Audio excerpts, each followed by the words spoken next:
ಅಲಂ ಕಾವಲ್ ಇದು ಮಮ್ಮೂಟಿ ಹಾಗೂ ಜೈಲರ್ ಖ್ಯಾತಿಯ ವಿನಾಯಕನ್ ಅವರು ಲೀಡ್ ಆಗಿ ಕಾಣಿಸಿಕೊಂಡಿರುವಂತ ಮಲಯಾಳಂ ಸಿನಿಮಾ. ಆಕ್ಷನ್ ಥ್ರಿಲ್ಲರ್ ಜಾನರ್ಗೆ ಸೇರುವಂತ ಈ ಸಿನಿಮಾವನ್ನ ಜೋಶ್ ಅವರು ಡೈರೆಕ್ಟ್ ಮಾಡಿದ್ದಾರೆ.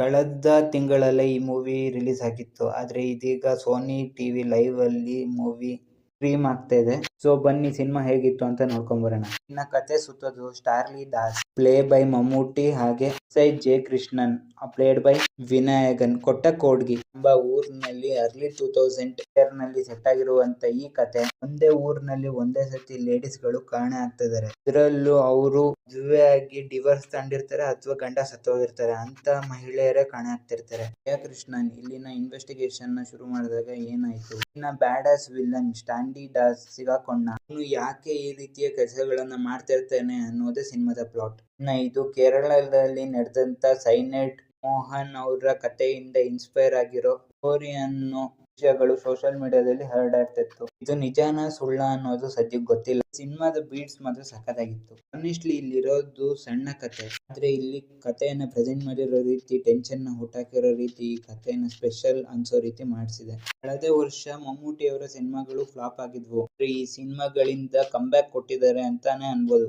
ಕಂಬ್ಯಾಕ್ ಅಂದ್ರೆ ಸುಮ್ನೆ ಕಂಬ್ಯಾಕ್ ಕೊಟ್ಟಿದ್ದಾರೆ. ಈ ಮೂವಿಲಿ ಯಾವ ರೀತಿ ಪರ್ಫಾರ್ಮೆನ್ಸ್ ಕೊಟ್ಟಿದ್ದಾರೆ ಅಂದ್ರೆ ಅವರ ಫೇಲ್ಯೂರ್ ಮೂವಿ ಅಂದ್ರೆ ಫ್ಲಾಪ್ ಆಗಿರೋ ಮೂವಿಗಳನ್ನೆಲ್ಲ ರಿಕವರಿ ಮಾಡ್ಕೊಡುತ್ತೆ ಈ ಮೂವಿ ಅಂತಾನೆ ಅನ್ಬೋದು. ವಿನಾಯಕನ್ಗೆ ಕೂಡ ಸಖತ್ತಾಗಿರೋ ಪಾತ್ರ ಸಿಕ್ಕಿದೆ. ಅವರು ಕೂಡ ತಮ್ಮ ಪರ್ಫಾರ್ಮೆನ್ಸ್ ಮತ್ತೆ ಸ್ಕ್ರೀನ್ ಪ್ಲೇ ಇಂದ ವ್ಯಾಲ್ಯೂನ ಆಡ್ ಮಾಡಿದ್ದಾರೆ. ಸ್ಪೆಷಲಿ ಥ್ರಿಲ್ಲರ್ ಮೂವಿಗಳಲ್ಲಿ ಕಥೆಗಳನ್ನ ಪುಲ್ ಆಫ್ ಮಾಡೋದು ಕಷ್ಟದ ಕೆಲಸ. ಆದ್ರೆ ಈ ತಂಡದ ಹತ್ರ ಒಂದು ಆಡ್ ಆನ್ ಅಡ್ವಾಂಟೇಜ್ ಇದೆ, ಅದೇ ಕತೆ ಸೆಟ್ ಆಗಿರುವಂತ ಟೈಮ್ ಲೈನ್. ಅವಾಗ ಸ್ಮಾರ್ಟ್ ಫೋನ್ ಇರ್ಲಿಲ್ಲ, CCTV ಅನ್ನೋದು ರೇರ್ ಆಗಿದ್ವು.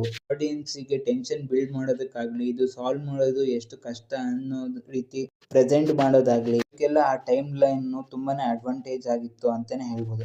ಅಂಡ್ ಇಲ್ಲಿನ ಮಮ್ಮೂಟಿ ಅವ್ರನ್ನ ಚೆನ್ನಾಗಿ ಯೂಸ್ ಮಾಡ್ಕೊಂಡಿದ್ದಾರೆ ಅಂತಾನೆ ಹೇಳ್ತೀನಿ. ಇಲ್ಲಿನ ಕಥೆಯನ್ನ ತಗೊಂಡೋಗಿರೋ ರೀತಿ ನನಗೆ ತುಂಬಾನೇ ಇಷ್ಟ ಆಯ್ತು. ಈ ರೀತಿಯ ಕ್ರೈಮ್ ಥ್ರಿಲ್ಲರ್ ಗಳಲ್ಲಿ ಎರಡು ವಿಧಗಳಿರ್ತವೆ. ಒಂದು ಆಡಿಯನ್ಸ್ ಗೆ ಕಿಲ್ಲರ್ ಯಾರು ಅಂತ ಗೊತ್ತಿರುತ್ತೆ ಅಥವಾ ಗೊತ್ತಿರಲ್ಲ. ಆದ್ರೆ ಇಲ್ಲಿ ಗೊತ್ತಿರೋ ಆಡಿಯನ್ಸ್ ಗಳಿಗೆ ಕಿಲ್ಲರ್ ಯಾರು ಅಂತ ಗೊತ್ತು. ಆದ್ರೆ ವಿಲನ್ ಮತ್ತೆ ಹೀರೋ ನಡುವೆ ನಡೆಯುವಂತ ಬೆಕ್ಕಿನ ಆಟ ನಮಗೆ ಒಂಚೂರು ಇಂಟ್ರೆಸ್ಟಿಂಗ್ ಆಗಿ ಅನ್ಸುತ್ತೆ. ಇನ್ನ ಬ್ಯಾಕ್ ಗ್ರೌಂಡ್ ಸ್ಕೋರ್ ಅಂತೂ ಸಖತ್ತಾಗಿತ್ತು. ಆ ರೆಟ್ರೋ ಸಾಂಗ್ ಅನ್ನ ಕ್ರಿಯೇಟ್ ಮಾಡಿರೋ ರೀತಿ, ಇಲ್ಲಿನ ಮ್ಯೂಸಿಕ್ ಗಳು ಸಖತ್ತಾಗಿ ಬ್ಲೆಂಡ್ ಆಗ್ತಿದ್ವು ಅಂತಾನೆ ಹೇಳ್ಬೋದು. ಸಸ್ಪೆನ್ಸ್ ಸೀನ್ಸ್ ಗಳಲ್ಲಿ ಸ್ಕೋರ್ ನ ಹ್ಯಾಂಡಲ್ ಮಾಡಿರುವಂತ ರೀತಿ ಸಖತ್ತಾಗಿತ್ತು ಅಂತಾನೆ ಹೇಳ್ಬೋದು. ಸಿನಿಮಾಟೋಗ್ರಫಿ ಡೀಸೆಂಟ್ ಆಗಿತ್ತು. ಸಿನಿಮಾದ ಪೀಕ್ ನನ್ನ ಪ್ರಕಾರ ಇಂಟರ್ವಲ್ ಬ್ಲಾಕ್ ಅಂತಾನೆ ಹೇಳ್ಬೋದು. ಇಲ್ಲಿ ಏನ್ ನೆಗೆಟಿವ್ ಆಗಿತ್ತು ಅಂದ್ರೆ ಇಲ್ಲಿನ ಸೆಕೆಂಡ್ ಹಾಫ್ ತುಂಬಾನೇ ಸ್ಲೋ ಆಗಿ ಹೋಗುತ್ತೆ. ಹಂಗಂತ ಲ್ಯಾಗ್ ಹೊಡೆಯುತ್ತೆ ಅಂತಾನೂ ಅಲ್ಲ, ತುಂಬಾ ಇಂಟ್ರೆಸ್ಟಿಂಗ್ ಆಗಿ ಮೂವ್ ಆಗುತ್ತೆ. ಆದ್ರೆ ನಾವು ಎಕ್ಸ್ಪೆಕ್ಟ್ ಮಾಡುವಂತ ಕ್ರೇಜಿ ಟ್ವಿಸ್ಟ್, ಶಾಕಿಂಗ್ ಎಲಿಮೆಂಟ್ ಗಳು ಇಲ್ಲಿ ಇರ್ಲಿಲ್ಲ.